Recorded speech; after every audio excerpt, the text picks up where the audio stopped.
Israel has announced a visa ban on Francisca Albanese, the United Nations Special Rapporteur for the occupied Palestinian territories, over remarks denying the anti-Semitic nature of Hamas's October 7th attack.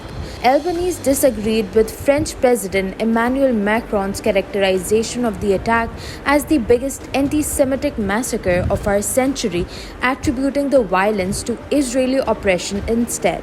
Israel's foreign minister and interior minister condemned Albanese's comments as outrageous and called for her dismissal, instructing immigration authorities not to issue her a visa. They demanded that UN leaders publicly disavow her remarks and terminate her position.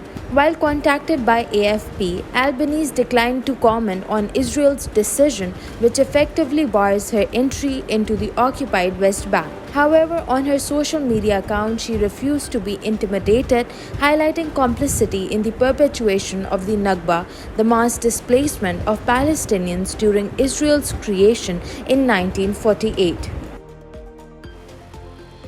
In the aftermath of Pakistan's February 8 general elections, the Election Commission of Pakistan addressed concerns regarding the suspension of mobile services on polling day, citing hindrances in data transmission by presiding officers. The caretaker government's decision to suspend cellular services was explained as a precautionary measure for security reasons. However, the ECP highlighted the adverse impact on coordination and transportation of election materials.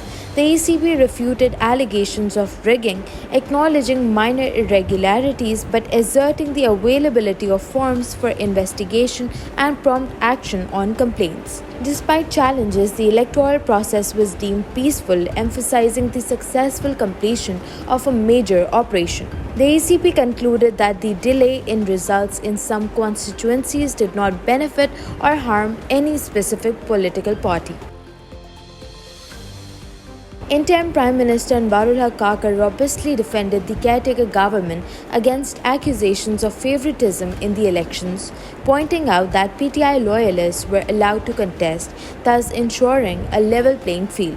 He brushed off criticism from US lawmakers, asserting that Pakistan's diaspora had influence but downplayed its significance. Kakar highlighted ongoing communication with the IMF, highlighting the caretaker government's achievement of tax targets. He confidently declared the February 8 elections as free and fair, advocating for a stronger financially independent election commission and urging Parliament to prioritize electoral process improvements. Kakar stressed the necessity of dialogue and legislation to address allegations of institutional interference and enhance democratic processes. He insisted that parliamentary discussion was vital for shaping Pakistan's electoral future, advocating for cross-party cooperation.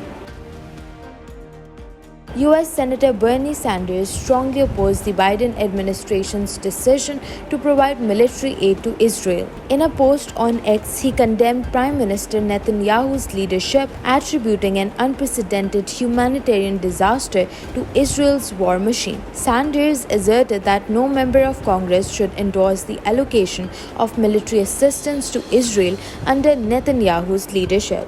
Rafah was a town of just 250,000 people before the war. Now there are 1.4 million people there, more than 5 times the original population. These people are packed into crowded UN shelters or sleeping out in tents. It's a daily struggle for them to find food or water. And in the midst of all of this horror and suffering, Israeli Prime Minister Netanyahu, the leader of Israel's extreme right-wing government, has announced that Israel will soon launch a major ground offensive against Rafah, where 1.4 million people are located.